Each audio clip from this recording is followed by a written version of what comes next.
Buenas noches, muy buenas noches. Está usted en su programa Acapulco a la Carta y estamos transmitiendo desde los estudios de TV Acapulco en Cerro Azul número 93 desde Acapulco, Guerrero, para México y para el mundo. En la recomendación de libros, Alejandro Calderón nos presentará el libro Odessa, publicado en el año 1972 por Frederick Forsyth. Trata sobre la persecución de un peligroso criminal de guerra nazi conocido como el Carnicero de Riga, ciudad de Letonia. En Acapulco, la historia y la cultura, Sergio Rojas nos comentará las noticias culturales y los espectáculos de esta semana en Acapulco. El platillo principal de este programa será una mesa de opinión con el tema el Alzheimer en México. Es un tema que es realmente un poco difícil porque tiene muchos tecnicismos.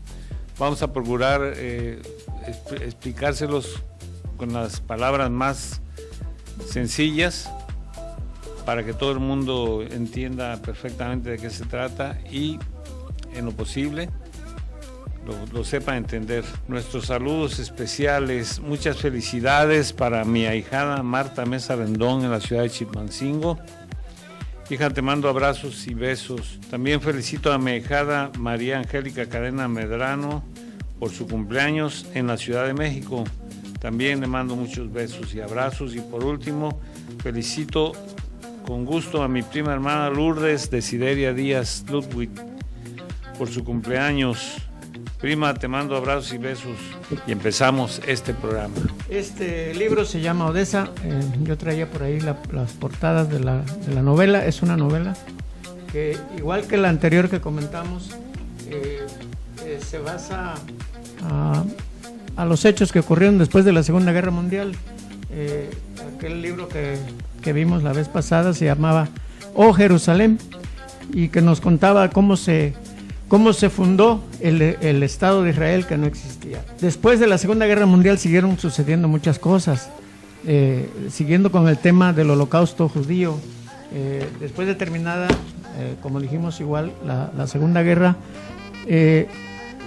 se creó una organización para perseguir a los criminales de guerra, no solamente los que fueron juzgados en Nuremberg, no eran todos.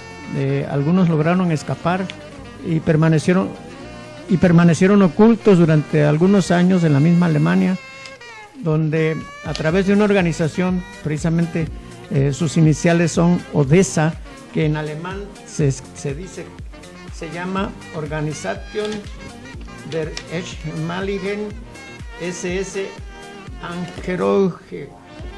Por ahí va más o menos, no.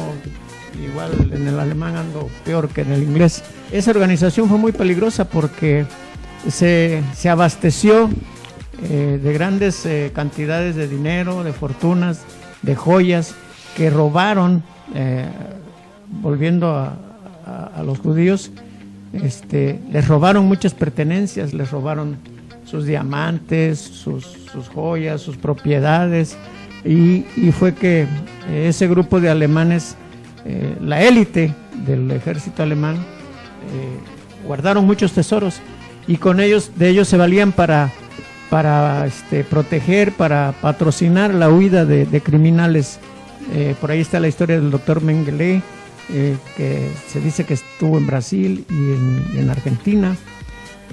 Igual, ese también en el libro viene, en la novela destaca que la mayoría de los fugitivos criminales escogían Sudamérica. La novela empieza, la ubica el autor, el día en que mataron a Kennedy, el 23 de noviembre de 1963. Estaba la noticia en el mundo, estaba corriendo la noticia.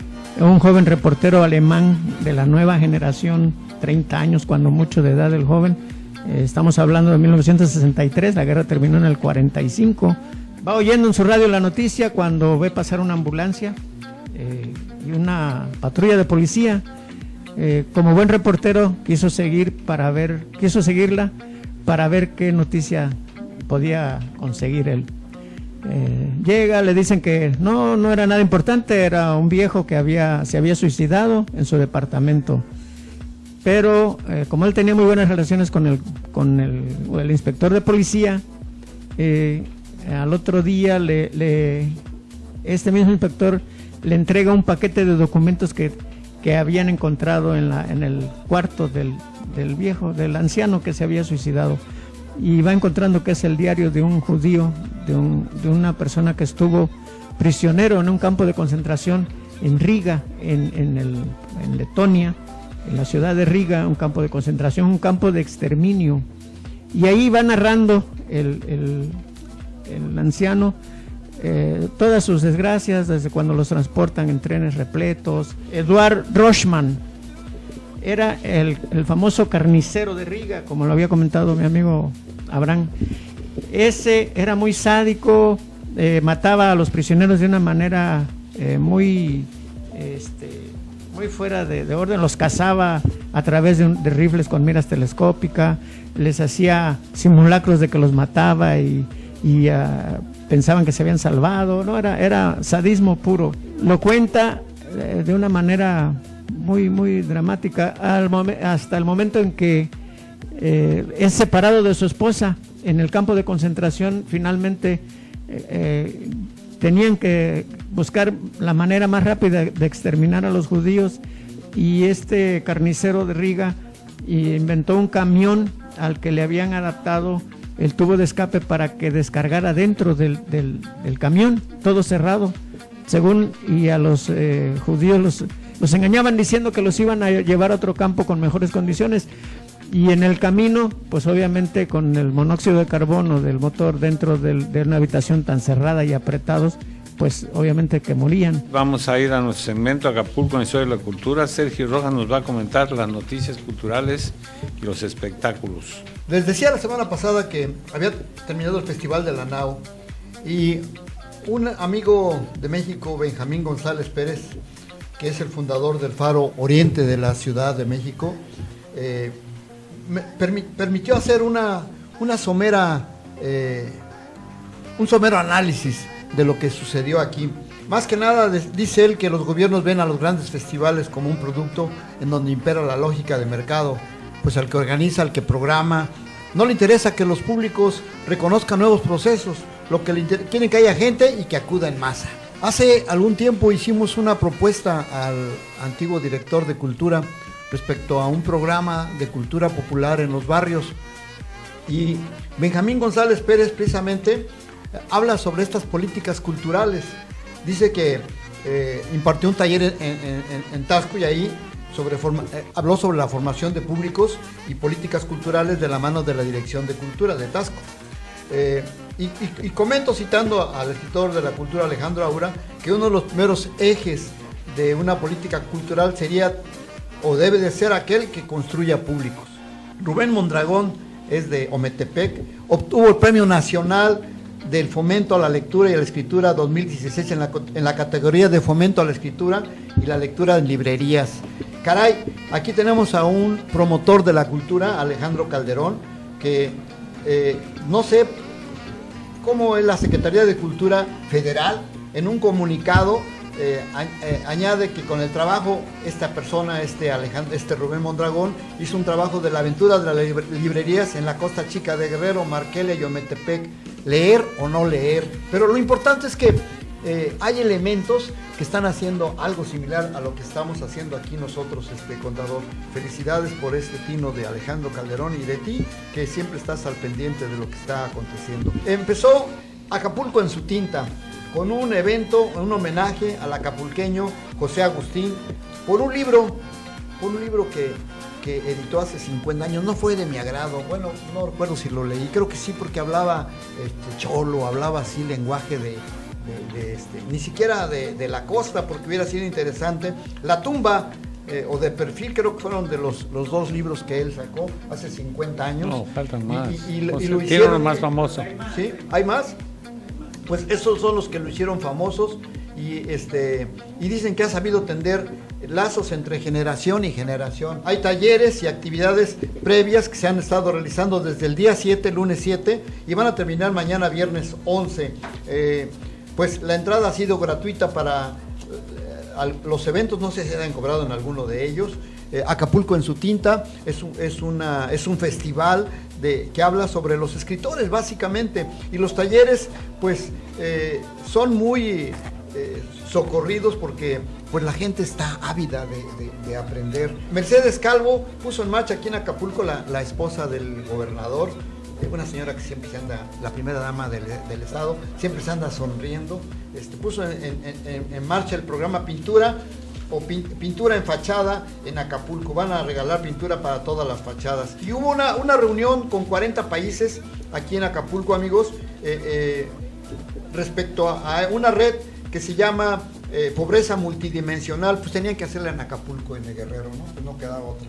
Pobreza multidimensional reducirá a la mitad la pobreza en los próximos 15 años. Eso es un alivio para Acapulco, así es que ya dentro de 15 años ya no vamos a ser pobres. La violencia también es un factor asociado a la pobreza, dijo la directora general de la Iniciativa sobre Desarrollo Humano y Reducción de la Pobreza de la Universidad de Oxford, Inglaterra, una inglesa ella, y también secretaria de la Red de Colegas para la Medición Multidimensional de Pobreza, Sabine Akire. Sabine Akire es la directora. Pues ya con la riqueza que nos va a compartir Trump, pues yo creo que ya no vamos a necesitar, hay una gran tendencia. Contador, pues básicamente es lo que tenemos. Los clavadistas de la Quebrada confían en que esté terminada esta terraza que están haciendo antes del puente del día 20. El Alzheimer es la más común de las demencias, así está considerada como una demencia. Es una enfermedad progresiva y degenerativa del cerebro que provoca deterioro de la memoria, del pensamiento y de la conducta.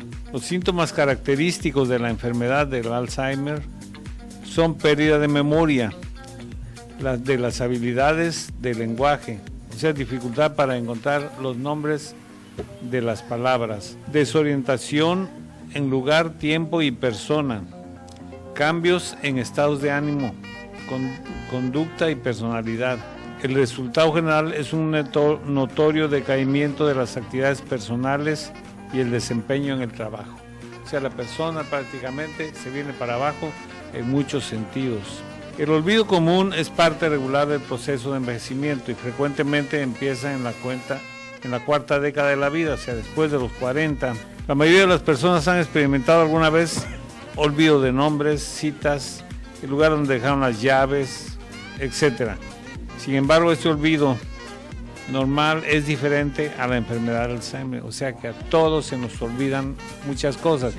A veces nos olvida qué almorzamos el día de hoy y cosas así, pero no forman parte de esta enfermedad. El origen de la enfermedad es aún desconocido.